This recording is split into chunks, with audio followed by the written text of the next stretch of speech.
Assalamualaikum warahmatullahi wabarakatuh. Alhamdulillahirabbil alamin. Alhamdulillahilladzi arsala rasulahu bil huda wa dinil haq liyudhhirahu 'alad dini kullihi wa kafa billahi syahida. Asyhadu an la ilaha illallah wahdahu la syarikalah wa asyhadu anna Muhammadan abduhu wa rasuluhu la nabiyya ba'dah.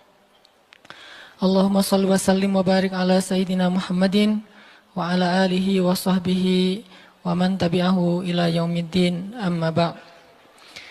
Teman-teman yang dirahmati Allah Subhanahu wa taala, puji syukur kepada Allah yang pada kesempatan ini Allah ngasih lagi kita kesempatan buat belajar, buat itikaf di masjid, buat talabul ilmi, menuntut ilmu, yang mudah-mudahan apa yang kita dengar pada malam ini bisa menambah iman kita kepada Allah Subhanahu wa taala.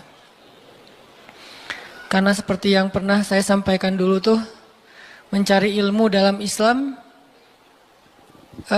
intinya adalah mengasah rasa, bukan menambah wawasan. Menambah wawasan itu kebaikan, tapi bukan inti dari ilmu. Inti dari ilmu itu adalah mengasah rasa di dalam hati. Yang kalau dalam bahasa Islam disebut dengan, dalam bahasa agama disebut dengan iman. Sehingga bisa jadi seseorang tahu Al-Quran cuma satu ayat, tapi kalau dengan ayat itu dia bertambah dekat sama Allah, bertambah yakin, bertambah banyak amal solehnya, berarti dia adalah orang yang mendapatkan ilmu. Sebaliknya ada orang yang menghafal banyak ayat, mengetahui banyak hadis, atau dia punya gelar-gelar akademik di bidang agama, cuman gak nambah iman ke Allah, gak nambah takut kepada Allah, gak nambah dekat sama Allah, berarti dia cuman mendapatkan wawasan, bukan ilmu. Sehingga inti dari ilmu itu adalah mengasah rasa. Dan dalam Islam, tempatnya ilmu itu bukan di pikiran, tempatnya ilmu itu di hati. Sehingga yang disebut dengan fikih atau faqih, orang yang mengerti, kata ulama, al-fiqhu fiqhul qulub. Mengerti itu tempatnya di dalam hati. Apakah kamu sudah mengerti? Kalau kita katakan sudah, itu artinya kita udah ngerasain di hati. Bukan sudah mengerti dalam arti kita udah hafal, udah paham, udah ingat, udah tahu, bukan itu yang dimaksud dengan sudah mengerti dalam kalimat fikih. Tetapi yang dimaksud dengan kalimat mengerti sudah bertambah yakin di dalam hati. Sehingga kalau misalnya kita dengar satu nasihat, satu ilmu, satu tausiah, gak nambah yakin dalam hati, berarti kita baru dapat wawasan. Makanya mudah-mudahan majelis-majelis kayak gini nih bisa benar-benar mencas iman kita. Yazid bisa nambah keyakinan kita kepada Allah Subhanahu wa taala. Walaupun teorinya mungkin gak terlalu rumit. Ada mungkin pembahasan tentang akidah mengenal Allah dengan teori yang rumit. Dibagi-bagi. Misalnya akidah itu terbagi kepada 4 bagian. Ada istilah rububiyah, ada istilah uluhiyah, ada istilah asma, ada istilah sifat. Ini teori akidah. Tapi setelah membahas semua teori akidah ini, terus dia nggak makin yakin sama Allah, kalau ada masalah diserahin sama Allah, berarti dia baru dapat wawasan, belum dapat ilmu. Ada orang yang nggak ngerti istilah rububiyah, nggak ngerti istilah uluhiyah, asma, sifat dan seterusnya. Tapi kalau lagi ada masalah dia bilang tenang aja, ada Allah, dia dapat ilmu. Jadi kita jangan terlalu rumit dengan istilah, tapi berusaha untuk merasakan semua kebaikan-kebaikan dalam ilmu itu di dalam hati kita. Lagian kan kita nggak pengen belajar untuk dapat gelar akademis sebagai seorang LC, MA, doktor ya. Kan kita belajar pengen memperbaiki diri. Sederhana. Dan kita juga tidak belajar agama untuk menjudge orang lain. Untuk menghakimi orang lain. Untuk jadi bahan debat di sosial media. Kita belajar murni untuk memperbaiki diri karena kita sadar bahwa diri kita belum sempurna. Mudah-mudahan malam ini kita dapat apa yang kita cari. Terus makasih untuk kesekian kalinya buat teman-teman yang selalu hadir, yang istiqomah, yang bahkan diam-diam banyak yang datang dari tempat-tempat yang jauh, yang diam-diam banyak yang sudah berkorban untuk bisa hadir dalam majelis ilmu ini, yang mungkin udah berusaha semaksimal mungkin untuk hadir lebih awal, tapi ternyata qadarullah tetap nggak dapat tempat di dalam, harus tetap di luar. Maka mudah-mudahan Allah Maha tahu apa yang sudah teman-teman perjuangkan. Dan saya selalu nge-mention tentang anak muda Bandung kemanapun saya pergi, bahwa memang syiar teman-teman di Bandung ini udah tersebar di seluruh Indonesia. Bahkan mudah-mudahan udah tersebar di luar Indonesia, bahwa semangat hijrah anak-anak muda Bandung ditiru oleh anak-anak muda di tempat-tempat yang lain insya Allah. Sehingga kita dapat pahala dari kebaikan yang ditiru itu. Waja'alna lil muttaqina imama, jadikanlah kami imam, teladan dalam ketakwaan. Jadi imam di sini bukan suami. Kalau itu masih lama kali ya. Imam di sini adalah teladan. Belum ada tanda-tandanya soalnya. Baik teman-teman, malam ini kita akan bahas tema plesetan dari salah satu grup band pada masanya. Yang tahu ini berarti usianya sekian. Saya juga nggak tahu karena masih muda. Nggak gaul makanya nggak tahu. Kalau nggak salah namanya Lamb of God ya. Jadi diplesetin jadi Mud of God. Tentang apa itu? Tentang, ini kalau yang plesetannya ya.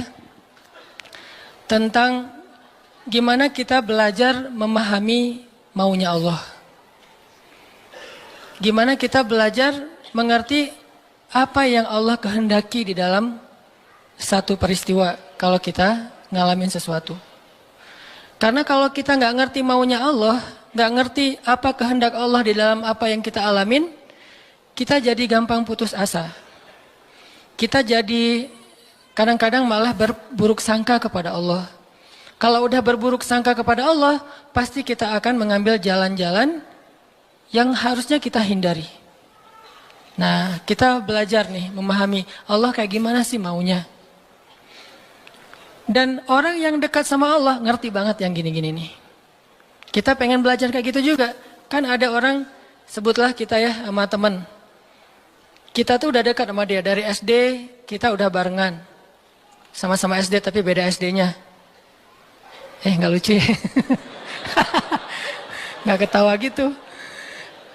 Dari SD udah barengan, SMP barengan, SMA barengan, kuliah barengan, nikah sendiri-sendiri. Nah, udah dari dulu tuh kita udah kenal banget sama dia. Jadi kan kita udah punya feel ya.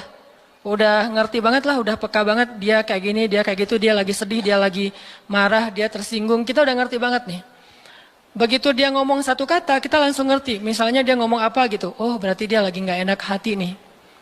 Dia WA aja nih. Di WA kalau dia bilang aku berarti lagi santai. Kalau dia bilang saya berarti dia lagi kayak ada masalah nih sama kita. Ya udah nanti saya tunggu di mana gitu. Oh, kayaknya ada salah nih. Jadi kita peka karena kita ngerti dia. Terus ada apa yang kita lakuin tuh kita ngelakukan sesuai dengan, karena kita empati ya. Kita ngelakuinnya sesuai dengan apa yang nyaman buat dia. Terus kalau dia misalnya ngelakuin sesuatu, kita ngerti kenapa dia melakukan itu. Nggak sampai seseorang suuzon. Kenapa ada orang suuzon sama dia? Karena nggak ngerti sama dia. Kenapa ada orang yang salah sangka? Karena nggak ngerti. Gitu juga kita ke Allah. Sahabat Nabi itu sangat mengerti Allah kayak gimana, Rasul kayak gimana. Sehingga ketika turun ayat Al-Quran, mereka bukan cuma ngerti teks atau makna dari ayat secara tekstual. Tapi mereka juga ngerti pesan di balik ayat itu. Ini berarti kita udah berusaha untuk berpikir dengan apa maunya Allah. Kalau bahasa agama dengan logika Rabbaniyah. Bukan dengan logika ilmiah. Tapi Rabbaniyah. Berpikir dengan logika Allah. Bukan dengan logika kita doang. Contoh teman-teman. Ketika turun ayat salah satu ayat terakhir yang turun kepada Nabi di Al-Maidah Al-yawma akmaltu lakum dinakum wa atmamtu alaikum ni'mati wa raditu lakumul Islam dinan. Hari ini telah aku sempurnakan untuk kalian nikmatku, singkatnya, dan aku ridhoi Islam sebagai agama bagi kalian. Ketika turun ayat ini, sebagian besar para sahabat bertakbir, Allahu Akbar, bahagia gitu. Kenapa bahagia? Karena ayat ini ayat berita gembira, artinya Islam udah sempurna. Islam sudah utuh, syariat udah beres nih. Tapi ada satu sahabat, yaitu Abu Bakar As-Siddiq, malah nangis ketika ayat ini turun. Ketika yang lain berbahagia. Ditanya sama sahabat yang lain, kayak Umar gitu, ya Abu Bakar, wahai Abu Bakar, kenapa kamu bersedih, kenapa kamu nangis? Bukankah ini ayat busyra, berita gembira? Kata Abu Bakar, ya ini ayat berita gembira. Terus kenapa kamu sedih? Soalnya kalau agama sudah sempurna, syariat sudah utuh, berarti tugas Nabi udah selesai. Kalau tugas Nabi udah selesai, berarti sebentar lagi Nabi akan kembali kepada Allah. Ini tanda-tanda perpisahan. Bisa dibilang kalau haji itu ada haji wada, ayat juga ada ayat wada, ayat perpisahan. Salah satu ayat perpisahan surat Al-Maidah ini. Barulah para sahabat yang lain realize, dan mereka pun menangis. Ini berpikir, merasanya itu udah benar-benar peka. Kalau bahasa kemanusianya empati gitu. Kayak saya pernah jalan sama istri.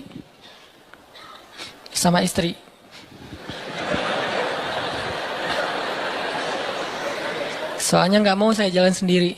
Pasti sama jalan sama istri. Terus diajak sama temen makan seafood, ikan panggang. Istri saya tuh udah tahu kalau saya nggak biasa dan nggak masuk nih kalau makan ikan panggang. Paling mentoknya ikan goreng atau ikan di asam pedas gitu ya, garang asam. Tapi kalau yang panggang nggak masuk. Diajak sama teman saya, Ustadz ada ikan panggang enak banget nih, seafood. Benar-benar makannya di samping laut. Saya kan nggak enak nolak undangan ya. Oh ya boleh. Istri saya langsung lirik-lirik. Dan dia nanya, ada yang digoreng nggak? Kenapa dia bisa langsung ngomong gitu? Kan tahu kan jawabannya? Nah, ada nggak yang ngerasain kita kayak gitu kalau lagi jalan? Belum ya? Duh, maaf ya salah ngomong. Yang empati sama kita, yang ngerti banget kita maunya apa, nggak sukanya apa, dia langsung ngerti, langsung minta ikan goreng. Karena saya tahu saya nggak bisa makan ikan panggang. Atau ada yang ngajak makan kayak ada terasinya, ada jengkolnya. Ini enak banget nih segala macam promo gitu. Saya diem aja. Kan nggak mungkin saya bilang saya nggak suka jengkol, nggak suka terasi. Ternyata menu favorit restoran itu justru jengkol sama terasi. Istri saya langsung mesen apa gitu. Ada telur goreng misalnya. Ini artinya udah ngerti dan berpikir merasa dengan cara empati tadi, peka. Bisa nggak kita ke Allah kayak gitu? Sehingga ketika Allah memberi kita satu hal yang kita sebut musibah, kita sebut kayak ujian. Karena kita mengerti Allah, akhirnya kita tahu harus kayak gimana. Akhirnya kita tahu gimana maunya Allah, apa ada yang ada di balik suatu peristiwa yang kita alamin. Ini penting teman-teman. Kenapa? Biar kita bisa belajar sabar, belajar husnuzon, dan survive dalam satu masalah. Menggunakan logika Allah. Nah, untuk itu kita coba angkat satu kisah di dalam Al-Quran yang menjelaskan tentang matematikanya Allah ini ada di dalam surat Al-Anfal.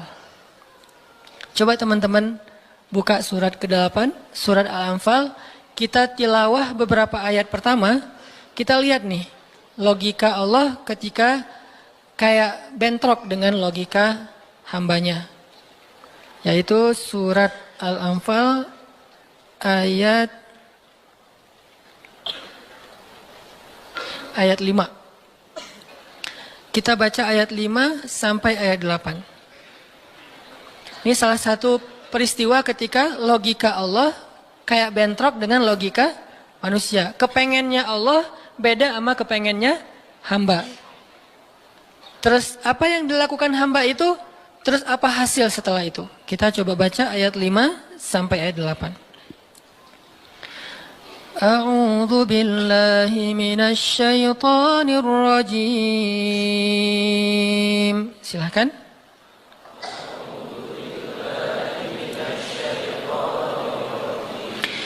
Bismillahirrahmanirrahim.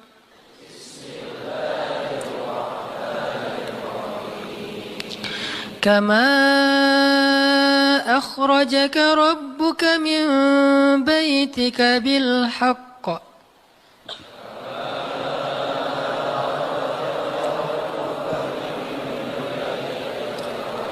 Wa inna fariqam minal mu'minina lakarihun.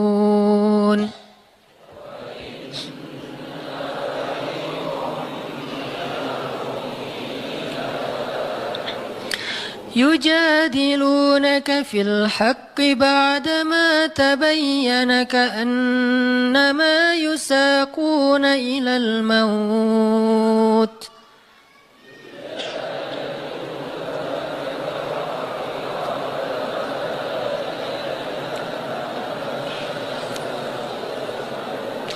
كأنما يساقون إلى الموت وهم ينظرون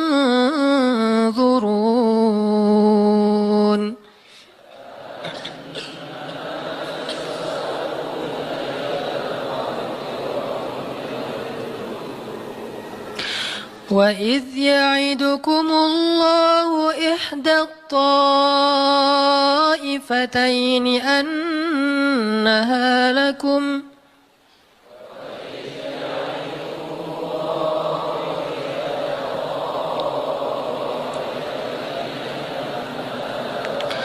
وتودون أن غير ذات الشوكة تكون لكم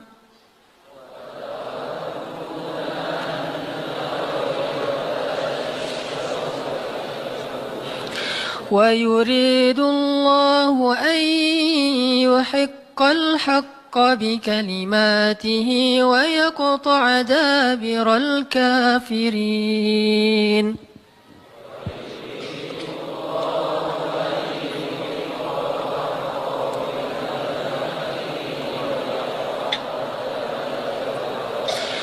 ليحق الحق ويبطل الباطل ولو كره المجرمون.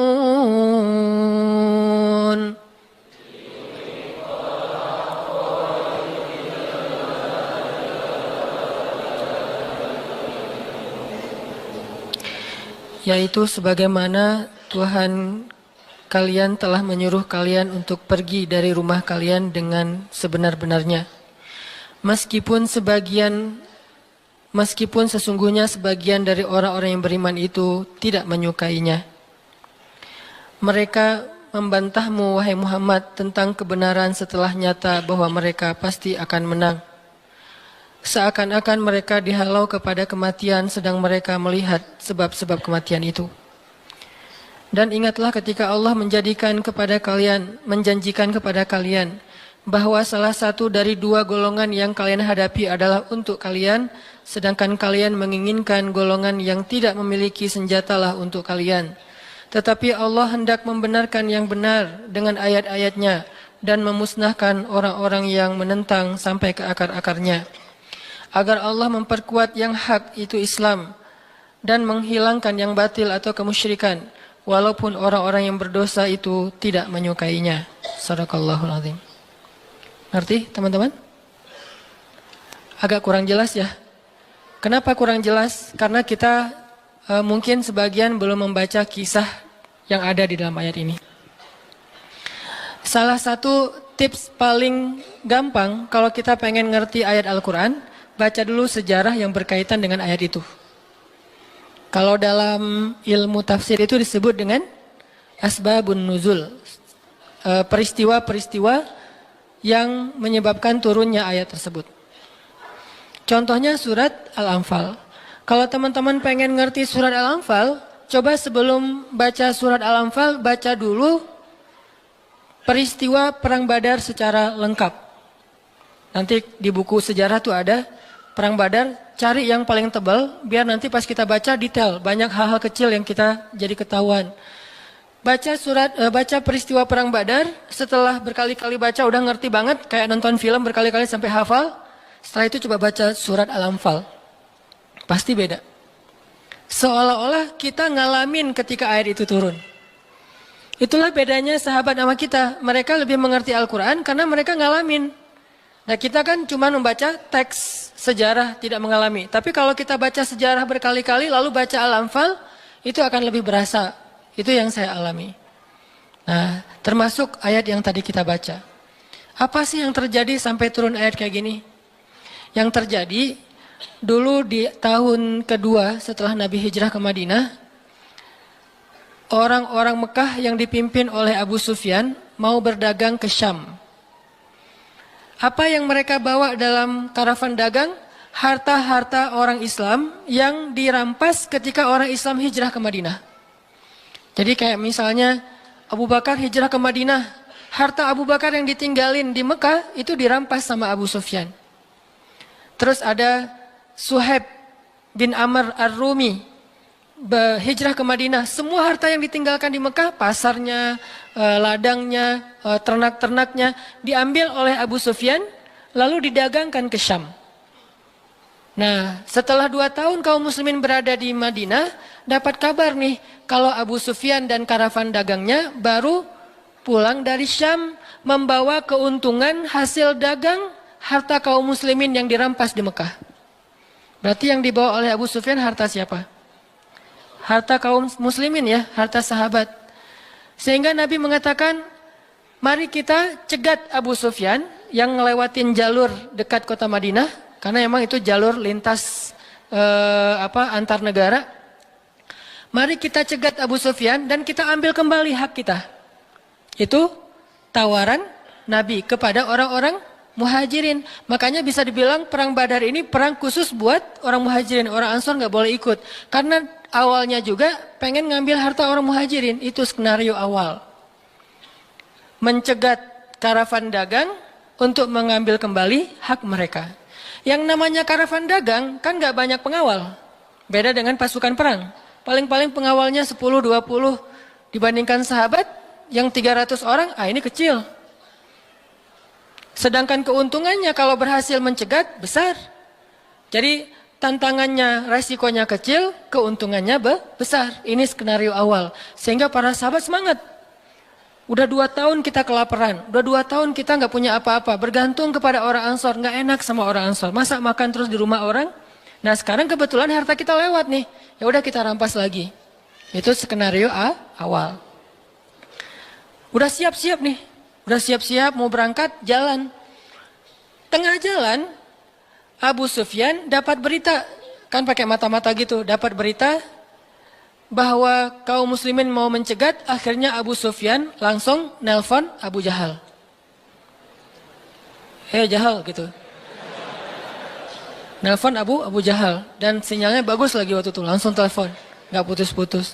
Kita mau dicegat nih, coba kamu kirim pasukan untuk melindungi karavan dagang. Soalnya harta yang kami bawa juga ada hak kamu di situ, jadi diiming-imingi. Abu Jahal pun kemudian mengumpulkan orang-orang Mekah sebanyak kurang lebih 1.000 orang untuk mengawal karavan dagangnya Abu Sufyan. Langsung melesat, satu pasukan bergerak cepat, sehingga sekarang ada 2 target. Satu karavan dagang, satu lagi pasukan militer yang jumlahnya 1.000 orang. 3 kali lipat lebih banyak dari kaum muslimin. Tiba-tiba turun ayat kepada Nabi. Terus Nabi mengatakan kepada para sahabat, wahai para sahabat, sekarang kita punya 2 pilihan. Mau tetap mencegat Abu Sufyan, atau kita sekarang malah beralih ke Abu Jahal dengan pasukannya. Sok pilih yang mana kalian. Kaum muslimin sebagian besar memilih tetap seperti rencana awal, mencegat karavan dagang. Jangan mencegat pasukan. Ngapain kita capek-capek perang sama Abu Jahal, untungnya nggak ada. Terus pasukannya lebih banyak, resikonya lebih besar. Dan mereka terlatih, kita sipil yang dipersenjatai seadanya. Mending kita tetap kepada Abu Sufyan, untungnya besar, resikonya kecil, dan sama-sama sipil. Tapi ternyata ketika disuruh pilih kayak gitu, kaum muslimin udah memilih pilihan mereka, Allah memilih pilihan Allah. Kata Allah, enggak, aku memilih kalian menghadapi Abu Jahal. Berat gak sih kayak gitu? Ini matematika Allah, hitung-hitungannya Allah nih. Logika Allah. Kadang hidup kita kayak gitu banget teman-teman. Kita pengen kuliahnya ini, ternyata yang lulusnya bagian ini. Saya dulu pengen kedokteran. Tapi lulusnya malah ke Mesir. Ya alhamdulillah, karena nilai eksaknya jelek. Ya udahlah ke Mesir aja. Dan ke Mesir juga dulu niatnya bukan mau kuliah, mau main. Wah bagus juga kan dulu ada Dunia dan Berita suka perkiraan cuaca gitu kan, internasional. Kairo, hujan gitu. Wah Kairo, pengen kuliah ke luar negeri. Artinya bukan pengennya saya ke Kairo, tapi Allah menghendaki kayak gitu. Bukan pengennya saya menikah, Allah yang menginginkan. Saya pengennya dari dulu, bukan waktu itu. Jadi bukan pengennya saya menunda pernikahan ya. Pengennya mah 17 tahun nikah wilah. Lulus SMA atau belum lulus mah nikah. Tapi pengennya Allah usia 22 tahun. Ada yang 32 tahun. Ada yang 42 tahun. Ada yang masih betah sendiri. Nah pengennya kita mah udah mau nikah nih sekarang nih. Tapi pengennya Allah, jangan kamu jaga ibu dulu. Pengennya kita kerjanya kayak gini nih, usaha. Tapi takdirnya Allah jadi misalnya masuk ke pegawai negeri. Atau sebaliknya pengennya pegawai negeri malah jadi pengusaha. Dan seterusnya. Ada lulusan sains tapi usahanya di wisata kuliner. Di usaha kuliner. Ada yang kayak gitu.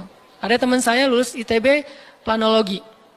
Tata kota, tapi usaha kuliner. Tapi alhamdulillah dan sukses. Jadi kadang-kadang kepengennya kita sama Allah itu suka bentrok. Dalam kondisi kayak gitu apa yang harus kita lakukan? Termasuk kepengennya kita nggak punya anak dulu. Tapi nggak tahu gimana caranya tiba-tiba punya anak misalnya. Masih nggak tahu lagi gimana caranya ya. Kan ada tuh udah nikah, kita jangan punya anak dulu ya, karir dulu, ya aja, tapi ternyata nggak ada ikhtiar, pasrah gitu ya, akhirnya punya anak misalnya. Kan bukan kepengennya kita. Atau pengen punya anak, tapi belum punya aja, udah 15 tahun menikah belum punya anak. Kayak Nabi Zakaria, gimana nih? Ketika apa yang kita inginkan, dengan apa yang Allah inginkan, kesannya bentrok. Itulah yang terjadi kepada kaum muslimin dalam perang Badar. Mereka pengen Abu Sufyan, Allah pengen Abu Jahal. Sehingga Allah katakan di ayat 5-nya, wa inna fariqam minal mu'minin lakarihun. Walaupun sebagian orang-orang yang beriman itu karihun, nggak suka. Sehingga pada diam-diam mereka sebetulnya ngeluh gitu. Kenapa ya jadi berubah gini? Tahu gini dari awal, gitu kan ya? Mulai desas-desus di antara kaum muslimin. Karihun, tidak suka dengan pilihan ini, nggak suka dengan tawaran ini. Inilah yang terjadi. Dan kita kadang-kadang juga karihun dengan kehendak Allah. Karihun, kenapa sih harus kayak gini? Kenapa sih saya hidupnya gini-gini amat? Kenapa saya yang diperlakukan kayak gini? Kenapa? Dulu ada satu tips, katakan saja la'allahu khair. Ya mudah-mudahan ada kebaikan di sini. Yang penting saya udah ikhtiar, jadinya kayak gini, ya udah jalanin aja. Saya udah ikhtiar, jadinya sama dia, ya udah jalanin aja. Mudah-mudahan la'allahu khair. Nah ini kita coba nanti lanjutkan lagi kisah perang Badar. Terus kita coba lihat hubungannya dengan hidup kita tuh kayak gimana. Mudah-mudahan kita bisa tahu apa yang harus kita lakukan kalau keinginan kita dan keinginan Allah kadang-kadang seperti bentrok. Kita sholat isya dulu ya. Bismillahirrahmanirrahim. Teman-teman yang dirahmati Allah Subhanahu wa taala, tadi kita bahas tentang gimana kadang-kadang kondisi ketika keinginan kita sama maunya Allah itu nggak ketemu. Kita dalam contoh sehari-hari aja. Misalnya mau main, ternyata lapangannya becek misalnya. Kalau buat anak-anak BMX atau skate mau ngetrik ternyata lagi cedera. Atau mau jalan sama seseorang, hujan misalnya. Apain lagi? Mau beli handphone baru. Ternyata usaha kita yang tadi kita udah pikirin ada untungnya malah rugi. Mau jalan-jalan keluar kota, pasangannya sakit. Dan banyak, kadang-kadang penyebabnya sepele banget. tapi bikin kita kecewa. Nah, gimana caranya kalau kondisinya kayak gitu? Sama kayak para sahabat dulu dalam perjalanan umroh. Pengen umroh, ternyata udah sampai di perbatasan kota Mekah, nggak boleh masuk, disuruh pulang lagi ke Madinah. Itu kan diceritain dalam surat Al-Fat ya, tentang perjalanan umroh yang berakhir dengan malah perjanjian Hudaybiyah. Niatnya pengen umroh, tapi endingnya perjanjian. Yang isi perjanjiannya, poin-poinnya kayaknya ngerugiin umat Islam banget. Tapi kan Allah punya rencana, dan rencana Allah pasti yang terbaik daripada rencana kita. Masalahnya gimana kita bisa ridho, bisa rela kalau kondisi itu terjadi dalam hidup kita. Kita sih yakin, ini adalah qadarullah, keinginan Allah. Tapi bikin kita yakin itu jadi berbuah, yakin itu kan kayak pohon ya. Iman itu adalah pohon. Gimana biar pohon ini berbuah? Salah satu buahnya itu adalah sifat ridho, sifat nerima. Sehingga dengan sifat ridho itu akhirnya kita punya kebaikan. Kebaikannya jadi bisa survive, tenang hadapi masalah, sabar dan seterusnya. Nah, gimana caranya? Setelah kita dapat sesuatu, kita yakin kepada Allah, terus jadi ridho. Nah, ini belajar matematikanya Allah Subhanahu wa Ta'ala. Dan itulah yang terjadi dalam perjanjian Hudaybiyah. Terjadi kepada Siti Maryam yang tadi dibacain suratnya. Maryam gak pengen punya anak tanpa suami. Kalaupun harus punya anak, nikah dulu. Tapi Allah punya rencana lain. Rencana manusia punya anak setelah nikah. Lagian Maryam lagi belum siap menikah nih. Belum ada cowok yang pantas buat Maryam. Justru karena itulah Allah beri dia anak tanpa laki-laki, tanpa suami. Kenapa? Nggak ada suami yang pantas buat Maryam. Mungkin satu-satunya lelaki yang pantas buat Maryam cuma Nabi Muhammad. Tapi kan beda zaman. Masa Maryam harus nunggu Nabi Muhammad 300 tahun lagi kan ya? Nah, ternyata karena nggak ada yang pantas buat dia, akhirnya dia punya anak tanpa harus melalui seorang suami. Mungkin kita terlalu soleh sehingga nggak ada yang pantas buat kita. Pantasnya cuma bidadari, ya udah di akhirat nikahnya. Husnuzonnya mah ya. Mungkin di atas nih nggak ada yang pantas jadi imamnya, soalnya terlalu solehah. Jadi imam juga kayak ragu gitu. Aduh, ngimamin dia, hafalannya udah luar biasa, bacaannya lebih bagus, guru tahsin lah gitu. Saya baru belajar pratahsin, masa mau jadi imam seorang cewek yang guru tahsin? Karena dia terlalu keren, akhirnya nggak ada yang pantas buat dia nih. Maryam kayak gitu banget. Karena terlalu keren, terlalu soleh, sampai ulama aja ragu, Maryam ini nabi atau bukan gitu. Sehingga ada dua pendapat ulama, sebagian bilang Maryam bukan nabi, orang soleh. Tapi ada ulama yang bilang Maryam itu emang nabi, satu-satunya nabi dari cewek. Satu dari 4 perempuan yang sempurna. Dan di antara 4 itu kayaknya menurut sebagian ulama Maryam nomor 1 tuh. Walaupun secara usia Asia, Maryam, Khadijah, Fatimah. Tapi Maryam itu paling keren lah. Tiba-tiba hamil, datang cowok keren, baju putih, jubah putih, auranya tuh luar biasa, pokoknya cowok paling keren aja. Sampai Maryam kaget dan berta'awuz. Inni a'udzu birrahmani minka in kunta taqiyya. Aku berlindung kepada Allah dari kamu. Ketemu cowok keren malah berlindung, bukan bersyukur. Coba. Duh, keren banget ya. Astagfirullah, auzubillah, gitu kan ya. Nih Maryam nih. Duh, ceweknya keren banget. Udah lama ngelihat baru auzubillah, enggak. Dari awal auzubillah. Kenapa? Ada pasangan di sebelah gitu. Ada istrinya. Nah, Maryam langsung ta'awuz, inni a'udzu birrahman minka in kunta taqiyya. Kata Jibril, cowok keren itu ternyata namanya Gabriel. Kata Gabriel, innama ana rasulu rabbik liahaba laki ghulaman zakiyya. Jangan takut Maryam, aku itu utusan Tuhanmu. Artinya malaikat yang pengen ngasih kamu anak yang sangat suci. Kata Maryam, anna yakunu li ghulam, gimana saya akan punya anak walam yamsasni basyarun. Gak ada seorang laki-laki pun yang pernah nyentuh saya, nyentuh aja gak pernah. Walam aku baghiyya, dan saya juga tidak pernah merendahkan diri depan laki-laki, artinya berbuat dosa. Anna yakunu li ghulam, gimana caranya saya punya anak? Kata Jibril, Kadzaliki qala rabbuki huwa alayya hayyin. Itu udah kehendak Allah, kehendak Allah. Dan itu hayyin, mudah banget buat Allah Subhanahu wa taala. Sepele banget lah buat Allah. Fahamalat, tiba-tiba Maryam hamil.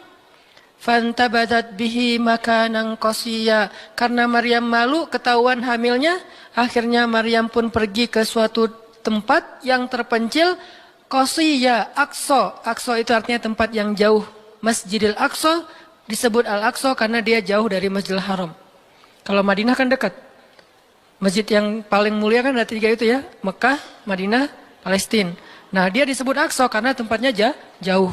Makanan qasiyya, tempat yang sangat jauh, terpencil, nggak ada siapa-siapa. Fantabadat bihi makanan qasiyya. Fa'aja ahal makhadu. Tiba-tiba dia udah harus ngelahirin setelah sekian bulan, mungkin 9 bulan. Qalat, dia bersandar di sebuah pohon, kemudian dia berkata, ya laitani mittu qabla hadza wa kuntu nasyam mansiya. Dia kayak orang menyampaikan satu bentuk kalimat sedih, kayak kalau bahasa sederhananya kayak ngeluh gitu. Ya laitani mittu qabla hadza, aduhai seandainya aku mati aja daripada harus menanggung malu kayak gini. Maryam itu kan pemalu banget. Mahkota sifat malu itu dipakai banget sama Maryam. Makanya ketahuan hamil nggak punya suami, itu buat Maryam pukulan paling luar biasa, telak banget. Walaupun dia nggak berbuat dosa, tapi tetap aja orang kan ngata-ngatain dia. Ditambah lagi Bani Israel, tahu sendiri kan Bani Israel suka banget viralin fitnah. Ada apa viral Bani Israel teh? Maryam hamil di luar nikah, viral. Semua orang ngomongin mana Maryam. Terus rumahnya tuh dilemparin batu karena dianggap sebagai pembawa sial bagi Bani Israel. Dasar Maryam ngaku-ngakunya suci, sok suci segala macam. Sehingga Maryam bilang, ya laitani mittu qabla hadza. Aduhai seandainya saya mati aja sebelum ini terjadi pada saya. Sehingga saya menjadi orang yang tidak pernah dibicarakan oleh siapapun. Sedih. Berarti pengennya Maryam beda dengan pengennya Allah. Secara emosional, secara manusiawi, secara fitrah ada penolakan dan itu manusiawi. Maryam menolak. Begitu juga sahabat Muhajirin. Wa inna fariqam minkum lakarihun. Minhum lakarihun. Walaupun sebagian kalian itu dalam keadaan karih, menolak, nggak suka. Emangnya kita mau nerima musibah? Pasti kita nolak kan secara spontan, fitrah, manusiawi, nolak. Ya laitani mittu qabla hadza wa kuntu nasyan mansiya.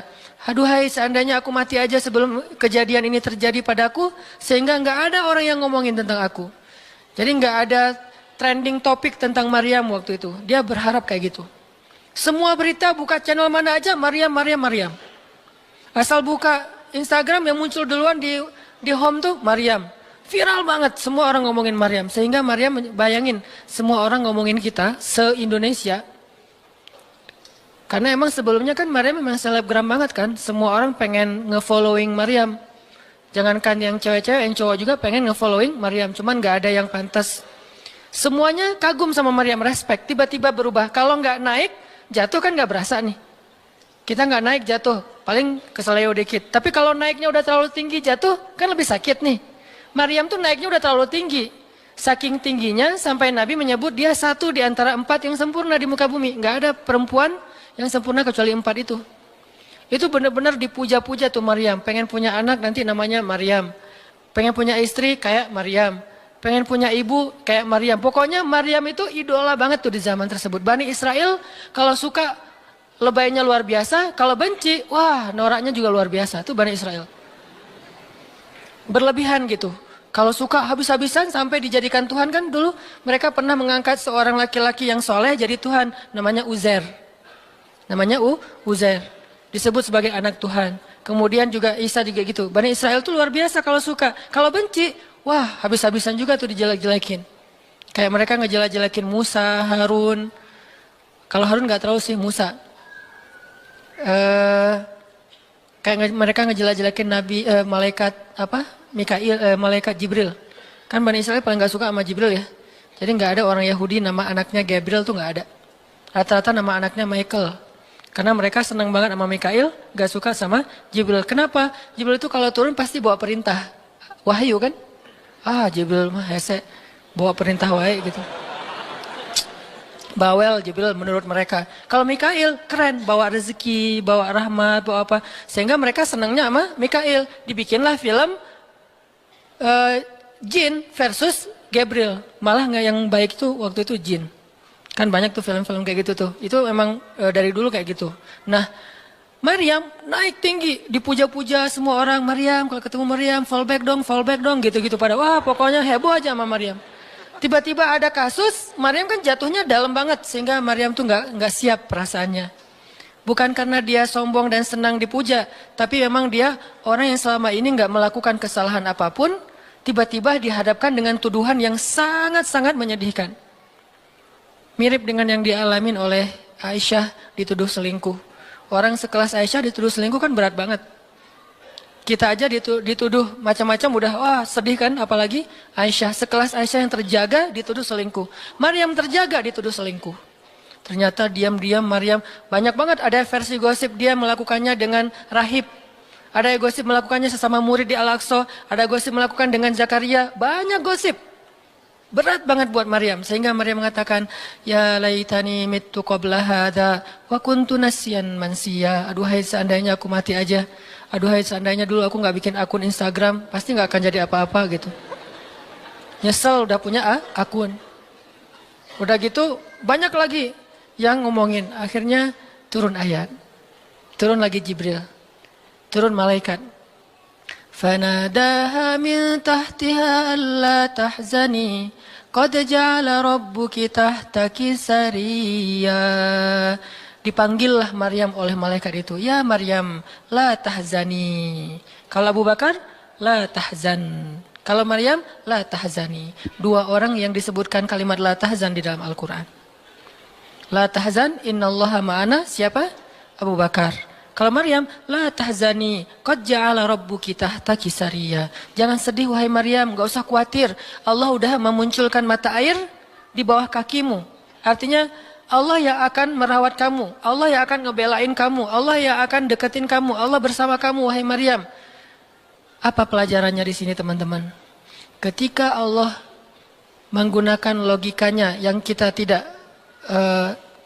bayangkan, yang awalnya kita tolak, itu artinya Allah sedang memberikan kita kesempatan hanya akan ditolong oleh Allah saja, tidak oleh makhluk. Ketika Allah menempatkan kita dalam satu situasi yang sulit, yang sampai bikin kita kehabisan ide nih, gimana cara keluar dari situasi ini, itu berarti Allah lagi ngasih kita kesempatan masuk dalam sebuah situasi yang tidak ada yang bisa nolong kita kecuali Allah. Allah pengen nolong sendiri. Dan pertolongan Allah itu ajaib. Tapi kalau Allah tempatkan kita dalam sebuah situasi yang kita masih berpikir dan menemukan beberapa jalan walaupun belum pasti bisa, berarti kita masih diberikan kesempatan yang nolong kita itu makhluk. Oh minta tolong ke si fulan, minta tolong si fulan. Tapi begitu kita mentok, kenapa ya kok berat banget nih masalah saya? Berarti Allah lagi menempatkan kita di sebuah situasi yang Allah sendiri yang akan menolong kita. Itulah perang Badar, itulah perang Ahzab, itulah Hudaybiyah, itulah Maryam, itulah banyak kisah kayak gitu. Situasi yang kayak udah mentok banget, yang nggak pernah kita bayangkan, yang kita awalnya pasti nolak secara spontan, berarti Allah lagi nempatin kita di sebuah situasi yang Allah pengen men-treat kita langsung sendiri, nggak mau pakai yang lain. Qad ja'ala rabbuki tahtaki sariyya. Allah sendiri yang akan memunculkan mata air di bawah kakimu wahai Maryam. Ayub juga kayak gitu. Semua dokter datang habis uang Ayub untuk biaya dokter tapi nggak sembuh. Kenapa? Allah nggak pengen kesembuhannya dengan cara-cara yang kebayang oleh Ayub. Allah nggak pengen kita dapat jodoh dengan cara yang kebayang oleh kita. Reunian, stalking Instagram, salah ngambil kebab. Pokoknya yang kebayang sama kita itu nggak akan. Kenapa? Allah pengen ngasih kita cara yang cuman Allah sendiri yang tahu dan itu surprise. Dan itu istimewa banget. Apa itu? Kalau saya tahu berarti bukan surprise kan? Tunggu aja, masing-masing punya rahasia sendiri-sendiri. Dan ini yang bikin kita terus berharap. Sehingga Maryam tiba-tiba ngelihat di bawah kakinya sama Isa udah ada mata air. Minumlah dari mata air itu. Terus kata Allah, "Wa huzzi ilaiki bijid'in nakhlah tusaqit 'alaiki rutban janiya. Ya Maryam, goyangkan pohon kurma yang ada di sebelahmu. Kan dia tadi bersandar di pohon kurma pas ngelahirin. Terus disuruh goyangin tuh pohon kurma. Saya pernah bilang, bayangin gimana seorang perempuan yang baru ngelahirin, yang lagi lemah disuruh goyangin pohon kurma. Pohon kurma itu ukuran diameternya sebesar meja ini nih. Lebih besar daripada diameter pohon kelapa. Bayangin, ngegoyang pohon kurma sebesar ini, seorang perempuan, goyang gak tuh pohon? Gak bakal, laki-laki aja gak goyang, apalagi sendiri. 10 orang laki-laki aja ngegoyang pohon kurma segede ini, belum tentu goyang. Goyang aja enggak, apalagi sampai ngejatuhin buah kurma. Kalau buah kurma yang udah tua jatuh masih mending, ini yang muda jatuhnya tuh. Berarti kan goyangnya lumayan tuh. Berapa skala Richter ya? Yang muda jatuhnya, rutoban, janiya, bukan korma yang tamar, yang udah tua, yang udah emang dihembus juga pakai angin, jatuh enggak. Wahuzzi, goyangkan pohon kurma itu ya Maryam. Apakah Maryam berpikir, Allah kalau ngasih perintah yang logis deh? Enggak kan? Kan Allah tahu ini pohon kurma dan saya baru ngelahirin, masa disuruh goyang? Enggak. Logika kayak gini, pertanyaan kayak gini, enggak muncul dari orang yang udah pasrah banget sama Allah, yakin kalau Allah yang perintahkan, lakukan aja deh. Gak usah tanya gimana nanti hasilnya, itu bagian Allah, bagian kita ngelakuin apa yang Allah perintahin, disebut dengan ikhtiar. Kadang-kadang ikhtiarnya gak nyambung dengan hasil, tapi Allah suruh, ya udah lakuin aja. Maryam pegang tuh pohon, baru digoyang dikit, udah langsung berguncang. Tusakit alaiki, jatuhlah, bukan jatuh, berjatuhanlah, berarti banyak nih. Berjatuhanlah untukmu rutoban janiya, buah-buah kurma yang masih muda tapi manis. Artinya apa? Hasilnya Allah yang pilih. Kurma yang mana yang mau jatuh, dengan rasa apa yang mau jatuh, yang jaraknya sekian dari tempat duduknya yang Maryam yang akan jatuh. Allah yang menentukan hasil, tugasnya Maryam cuma ngegoyangin dong, walaupun gak mungkin akan terguncang. Ini iman. Belajar iman. Allah yang suruh ya, sudah saya lakukan. Allah suruh ikhtiar ya saya ikhtiar. Allah suruh berobat ya saya berobat. Tapi hasilnya Allah yang nentuin kayak gimana caranya. Akhirnya rutoban janiya berjatuhan. Kata Allah, fakuli washrobi wa qarri aina. Makanlah Maryam, minumlah Maryam, dan bersenang hatilah kamu dengan semua ini. Sehingga kata Nabi komen setelah baca ayat ini nih. Nabi komen. Komen Nabi apa? Korma dan manusia itu ada hubungan sejarah. Diciptakan dari jenis tanah yang sama. Jadi pohon-pohon lain itu jenis tanahnya beda. Cuman satu yang mirip dengan manusia, jenis tanahnya korma. Sehingga salah satu yang cepat merecovery seorang perempuan yang baru ngelahirin adalah makan rutoban janiya, korma yang yang muda tapi manis. Jangan dikasih ke bayinya ya, keselak, bahaya. Kasih ke ibunya. Kalau ke bayinya, tamar, korma yang udah tua, terus dikunyah sama bapaknya dengan syarat bapaknya udah gosok gigi. Jangan habis makan bala-bala, cengek, makan kurma, kasih ke bayi. Kasih ke bayi yang tua, kasih ke ibunya yang muda. Dan itu cepat merecovery seorang perempuan. Kata Nabi, di situ ada obat dari penyakit. Intinya teman-teman, kayak gitu ternyata cara Allah. Ini logika Allah nih. Sehingga ketika kaum muslimin, balik lagi ke surat Al-Anfal, dihadapkan dengan satu pilihan yang mereka nggak pernah ngebayangin dan secara spontan karihun, menolak, maka Allah Subhanahu wa taala menyampaikan kenapa Allah memilih itu. Karena kata Allah, tujuan dalam pencegatan ini bukanlah mengambil harta, tetapi untuk menunjukkan mana yang benar, mana yang batil. Ya sudahlah, daripada menentang Allah, sami'na wa ta'na, ikut. Walaupun sebetulnya hatinya masih karihun, nggak rela gitu. Ikutlah pilihan Allah dan Rasul. Mereka pun ganti rute, dari yang tadi rute mau mencegat Abu Sufyan, sekarang rute kepada Abu Jahal. Mulai ngutus mata-mata Abu Jahal, berapa pasukannya segala macam, bermalam di sebuah tempat di daerah situ. Malamnya Nabi itu nggak bisa tidur. Nabi sepanjang malam beristighosah. Jadi istighosah itu teman-teman salah satu di antara sunnah-sunnah Nabi SAW. Apa istighosah artinya? Doa yang sangat lama. Nabi malam itu sama Abu Bakar berdua nggak tidur, yang lain pada tidur kan besok mau perang nih.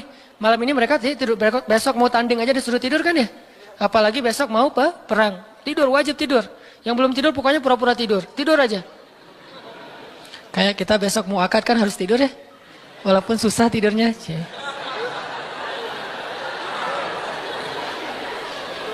Pokoknya kalau mau akad nggak bisa tidur teman-teman. Ngapain? Ngafal aja, saya terima kok. Nanti takut salah saya tolak kan bahaya. Udah diizinin sama calon mertua masih ditolak. Nah, malamnya pada tidur kecuali 2 orang. Rasul sama Abu Bakar. Selalu berdua orang ini nih pokoknya soulmate banget. Direkam soulmate-nya di Al-Quran. Rasul beristighosah, doa yang sangat khusyuk. Berharap banget, panjang lagi doanya sepanjang malam. Sampai Nabi mengangkat kedua tangannya itu nggak gini, tapi gini. Pernah nggak doa kayak gini? Nah, makanya masih sendiri ya. Coba istighosah, ya Allah. Langsung tuh. Jadi kalau doa jangan gini doang. Apalagi gini, santai. Sesekali doa, Allah. Ternyata belum, naik lagi sampai mungkin. Dan itu ada sunnahnya, Nabi berdoa dengan, kan Nabi berdoa kadang mengangkat tangan, kadang tidak mengangkat tangan, kayak doa sehari-hari misalnya angkat tangan kan ya. Kayak mau makan misalnya, Bismillahirrahmanirrahim amutu wa ahya. Allahumma barik lana gitu ya, kan nggak harus ngangkat tangan. Sarewai ini. Nah, udah kadang Nabi doanya gini, nelunjuk. Bukan perintah Allah, ya Allah kasih lo ya, enggak. Nelunjuk dengan filosofi Arab sama filosofi Indonesia beda. Makanya jangan menerjemahkan teks Arab dengan konteks kita, dengan persepsi kita. Terjemahkan dengan persepsi bahasa sendiri. Apa sih maksudnya? Gitulah. Jadi di Arab tuh kalau gini bukan merintah. Gini tuh artinya cuma engkau yang saya harapin ya Allah gitu maksudnya. Jadi kalau ya Allah itu maksudnya engkau doang yang saya harapin, iya karena budua iya karena selain gitu. Bukan ya Allah pokoknya harus ya bukan. Kalau kita pakai dengan logika kita kan, kok doa sih nggak sopan sama Allah kayak gitu-gitu amat. Kalau ke manusia mungkin gitu agak kurang sopan. Kalau ke Allah sopan. Bisa gini, bisa biasa aja, bisa gini. Gini juga ada beberapa level. Ada yang gini sampai ke paling atas. Biasanya yang paling atas tuh bab jodoh sih. Kalau bab kuliah masih gini, kerja, giliran jodoh paling tinggi. Apalagi kalau udah jodohnya balikan sama mantan. Tuh kayaknya naik kursi. Lebih tinggi lagi. Jadi malam itu Nabi beristighosah sampai syal beliau jatuh, nangis, janggut beliau basah dengan air mata, nangis panjang malam, ya Allah jika besok kami kalah perang, terbunuh semua, mungkin di muka bumi ini nggak akan ada lagi orang yang menyebut la ilaha illallah. Abu Bakar ngambil rida syalnya Rasul ditaruh lagi cukup bagimu ya Rasulullah, cukup ya Rasulullah. Allah udah mendengar. Abu Bakar menenangkan Rasul, tapi Rasulullah terus saja gitu. Kayak kita lagi doa kata teman, udah Allah udah dengar. Taruh dulu. Kalau kita mah gitu ya. Nah, tapi jangan dibayangin gitu. Rasulullah pasti khusyuk banget, nggak kayak kita. Udah selesai berdoa, pagi-pagi sahabat riuh. Innalillah gitu. Kalau kita kan innalillah pasti ada yang meninggal ya. Siapa yang meninggal? Enggak, innalillah itu musibah, enggak harus selalu orang meninggal. Ya Rasulullah maafkan kami. Kenapa? Ternyata sebagian para sahabat malam itu digoda oleh syaitan sehingga semua pada mimpi basah, maaf. Tapi kayak gitu emang sejarahnya. Bukan semua, sebagian besarnya mimpi basah. Sehingga pas bangun mereka dalam keadaan junub, kotor, tidak suci, tapi enggak ada air. Untuk wudhu aja kurang, apalagi untuk mandi. Dan mandi junub kan harus semuanya. Sedangkan besok mereka mau berperang melawan musuh dalam keadaan tidak suci. Ini kayak pertanda buruk gitu. Dan mereka merasa mentalnya makin drop. Tiba-tiba Allah beri ketenangan buat mereka. Turun air hujan. Malam itu hujan turun. Hujannya hujan lokal lagi. Camp kaum muslimin hujan. Camp orang kafir enggak? Hujan. Nyebrang-nyebrang. Hujan enggak. Yang mainnya di Indonesia gitu. Di camp kaum muslimin hujan, di campnya orang kafir nggak hujan. Akhirnya pada mandi, alhamdulillah, Allah Akbar. Itu nanti ada ayatnya setelah itu. Coba nanti baca lagi halaman kedua. Ketika ada adegan hujan segala macam, itu ceritanya kayak gitu. Akhirnya makin mantap. Alhamdulillah bisa mandi, wudhu, minum. Baru mereka yakin bahwa ini adalah benar-benar perintah Allah. Nah hidup kita tuh kalau kita ngejalanin hal-hal kayak gini, kita bakalan kayak lagi jalan bareng Allah. Sehingga nanti kita akan banyak ngelihat keajaiban-keajaiban Allah. Kalau kita nggak pernah masuk dalam situasi ini, kita tuh kenal Allah cuma dari kata orang, nggak pernah jalan bareng. Kita kayak kenal seseorang, tapi kata teman kita, cuma lihat postingannya doang, tapi nggak pernah jalan bareng, jadi nggak kenal dekat gitu, dan nggak akan dapat feel. Begitu juga kita kenal Allah. Kalau kita kenal Allah hanya dalam situasi normal, wajar, nyaman, berarti kita kenal Allahnya cuma dari katanya, cenah. Nggak pernah ngalamin sendiri. Begitu kita dihadapkan dengan situasi kayak gini, berarti kita lagi diajak Allah jalan bareng. Yuk jalan bareng saya. Siap ya Allah. Hah? Banyak kejutan-kejutan. Banyak yang bikin kita kaget. Kenapa? Karena kita jalannya dengan zat yang maha kuasa. Dia akan tunjukin kekuasaan-kekuasaannya. Dan kekuasaan Allah yang paling luar biasa ditunjukin justru dalam kesulitan. Kalau dalam normal nggak luar biasa namanya. Kayak kita sama teman kita. Dia ngasih kita hadiah atau pinjam duit 100.000 pas kita lagi awal bulan, kan biasa aja ya. Coba kalau dia pinjemin duit 50.000 pas akhir bulan, kan luar biasa kan. Jadi makin kita sulit, Allah tunjukin kekuasaannya, di situ kita makin lihat gimana kita tuh bergantung banget sama Allah. Emang Allah bikin skenario-nya kayak gitu. Sehingga kalau kita teman-teman dihadapkan atau dikondisikan sama Allah dalam suatu keadaan yang kita nggak siap, yang kita nolak, yang kita berontak, tapi di sisi yang lain kita yakin ini ketentuan Allah, belajar meyakini, oh Allah lagi ngajak saya jalan nih. Allah lagi ngajak saya jalan, biar lebih kenal sama Allah. Biar Allah nunjukin langsung. Satu, kedua, niatin juga, oh Allah pengen memperlakukan saya khusus, nggak mau pakai yang lain, berdua aja biar Allah yang menolong saya. Karena udah nggak bisa ngarap siapa-siapa. Akhirnya kaum muslimin pun melakukan peperangan Badar, duel dulu nih. Jadi ada kayak tarung dulu 3 orang dari kaum muslimin, 3 orang dari orang kafir. Tarung salah satunya jagoannya Nabi, kesayangan dan kebanggaan Nabi banget, anak muda yang bernama Ali bin Abi Thalib. Ali maju, kalah musuh, terkapar, 3-3-nya mati. Kaum muslimin bertakbir, ahadun ahad. Yel-yel yang dipakai oleh Bilal dulu di Mekah, dipakai oleh kaum muslimin. Menanglah perang Badar. Dan dalam peperangan itu Allah tunjukkan yang luar biasa, kaum muslimin ditolong oleh makhluk yang turun dari langit berbondong-bondong, terbang menyambar dengan pakai ikat kepala berwarna hijau. Malaikat. Jadi ada khusus malaikat yang tugasnya sebagai malaikat militer. Ini malaikat angkatan udara nih. Malaikat militer. Kalau yang tadi kan di Maryam angkatan darat. Jadi ngasih korma segala macam. Ini angkatan udara. Nyambar dari atas, bayangin. Kaum muslimin lagi perang, tiba-tiba serangan udara, kan luar biasa tuh. Dan ini pertolongannya munculnya kenapa? Karena kaum muslimin memilih pilihan Allah. Menggunakan logika Allah. Di logika itu, di jalan itu, di kondisi itu, Allah bakalan nunjukin banyak keajaiban. Kalau kita pengen lihat keajaiban, belajarlah untuk bersabar kalau kita tiba-tiba berada dalam kondisi kayak gitu. Kalau enggak, kita enggak akan pernah melihat keajaiban dan kebesaran Allah. Tiba-tiba datang malaikat nyamber, terus pergi lagi, nyamber lagi. Itu berbondong-bondong tuh, ribuan malaikat. Ngapain sih kok banyak banget ribuan malaikat? Sebetulnya satu malaikat juga ngehembus kan habis tuh orang kafir ya. Ya apaan sih orang-orang, habis kan ya? Gampang kan buat malaikat, kenapa sampai ribuan? Kata Allah alasannya bukan untuk ngancurin orang kafir. Alasannya untuk meneguhkan orang beriman. Jadi Allah kirim banyak tujuannya untuk meneguhkan orang beriman. Sehingga bertambahlah keyakinan mereka kepada Allah Subhanahu Wa Taala. Kita aja yang memang tidak diberikan kesempatan bisa ngelihat malaikat. Tapi malaikat itu nolongin kita. Terutama nolongin teman-teman yang masih fisabilillah. Itu Allah, malaikat dekat banget sama mereka. Saya udah gak tega nyebutnya. Udah lama kan saya gak menggunakan kata itu ya. Gak tega juga lama-lama. Teman-teman yang masih sendiri, yang masih dalam penantian, malaikat itu kalian gak sendiri. Ada malaikat di sebelah. Malaikat juga kasihan sama kita. Kita aja yang nggak ngelihat. Ada malaikat. Kenapa di sini? Saya khusus ditugaskan nemenin orang-orang kayak kamu dan teman-teman kamu. Oh ya, malaikat yang khusus nemenin yang berstatus J tadi. Ada hadisnya Ustadz? Nggak ada sih. Tapi yakinlah bahwa malaikat itu diutus untuk menolong orang-orang yang sabar. Status sabar kan bisa status masalah tadi, bisa masalah rezeki, bisa masalah sakit. Pokoknya ada malaikat aja yang nolongin mereka.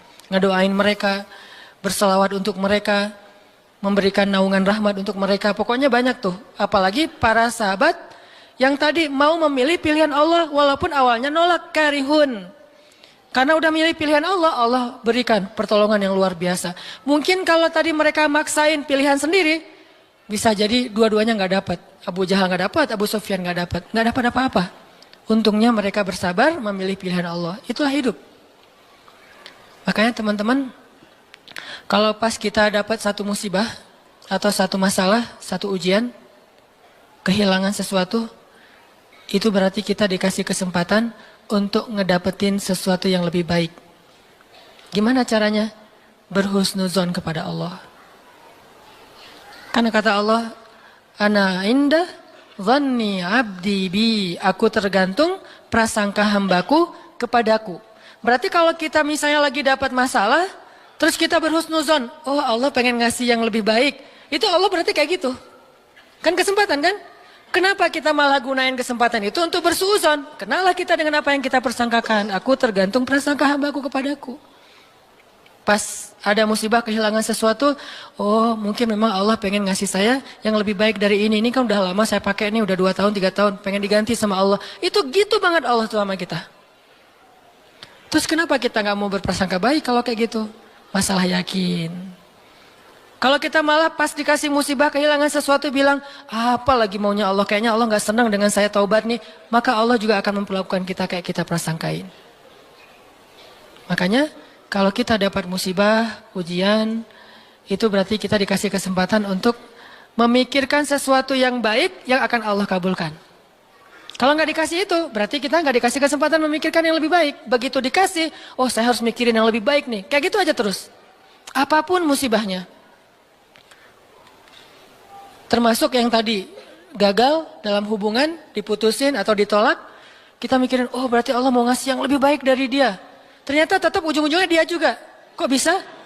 Oh berarti dia diperbaiki sama Allah. Dibuat lebih baik, dibuat lebih soleh, lebih pantas, baru bareng dengan kita. Coba kalau nggak dibuat lebih soleh udah langsung jadian. Kan bisa bahaya juga buat kita. Stres juga kan mikirnya ya. Makanya Nabi mengatakan, sebaik-baik perhiasan adalah istri yang soleha. Itu benar-benar menyenangkan hati. Kebahagiaan bagi laki-laki itu adalah memiliki seorang istri yang soleha. Istri yang soleha itu bukan cuman istri yang hafal Qur'annya banyak, yang hafal hadisnya bukan wawasan. Istri yang soleha itu istri yang akhlaknya baik. Yang kalau kita ngelihat dia langsung bahagia. Jadi pulang ke rumah itu gak pernah nyetel TV. Kenapa papa gak pernah lihat TV? Kan lihat mama. Ya. Yang lama nonton TV, pasti ini nggak nyaman ngelihat istrinya nih. Jadi kalau sampai rumah bikin kopi, duduk di tengah ruangan, lihat istri lalu lalang gitu. Pak, TV-nya di situ, ngapain ke sana, kemana mama pergi? Itulah hiburan buat papa. Berat juga Pernah nggak ngomong kayak gitu? Belum. Gimana mau ngomong, nggak ada orangnya ya. Nanti kalau udah ada gitu tuh. Makanya saya jarang nonton TV, sering nonton YouTube soalnya. Nah ini ya teman-teman. Jadi kita berprasangka begitu dikasih musibah, oh berarti Allah pengen ngasih yang lebih baik. Yang terbaik deh yang kita prasangkain. Karena Allah akan kayak gitu banget. Inilah rahasia matematika Allah. Yang Allah berlakukan kepada Ahlu Badar. Yang Allah berlakukan kepada para sahabat yang berjanjian Hudaybiyah, Bai'atul Ridwan, yang Allah berlakukan kepada Siti Hajar, Maryam, dan banyak lagi kisah-kisah yang benar yang disebutkan di dalam Al-Quran. Mudah-mudahan nambah yakin kita bukan minta musibah, tapi emang itu fitrah kehidupan manusia.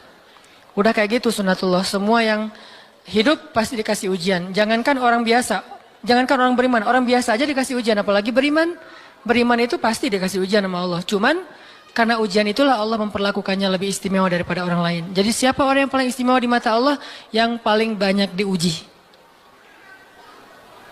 Jadi jangan pede dulu bahwa kita lebih istimewa di mata Allah gara-gara kita ibadahnya lebih bagus dari teman kita. Bisa jadi teman kita nggak tahajud. Bukan berarti nggak perlu tahajud ya, tahajud keren, bagus, luar biasa. Tapi ini kalau kita ke orang lain gitu, misalnya kita udah tahajud, misalnya kita udah taklim, misalnya kita udah tilawah, misalnya kita udah sedekah, misalnya. Terus kita ngerasa kayak lebih baik dari orang lain, jangan. Karena bisa jadi ibadah teman kita, diam doang tuh. Ngapain? Sabar menghadapi ujian, itulah ibadahnya. Bisa jadi orang yang paling mulia di mata Allah itu orang yang sedang sakit di rumah sakit atau di rumahnya yang nggak bisa berobat bertahun-tahun. Pas kita lihat ke dia mah nggak ibadahnya nggak dahsyat kayak kita, nggak pernah ikut talim, tilawahnya sedikit-sedikit, paling juga yang dia hafal aja karena udah nggak bisa baca saking sakitnya. Tapi ibadahnya itu 24 jam sehari lewat apa? Sabar menghadapi ujian sakit. Berarti bisa jadi teman kita yang baru diputusin itu lebih mulia daripada kita yang baru jadian. Jadi jangan ngeledekin ya, jangan suka membuli lah. Karena yang dibully itu bisa jadi lebih mulia daripada yang membuli. Astagfirullahaladzim. Ya. Itulah teman-teman kajian tentang matematika Allah. Mudah-mudahan kita mengerti.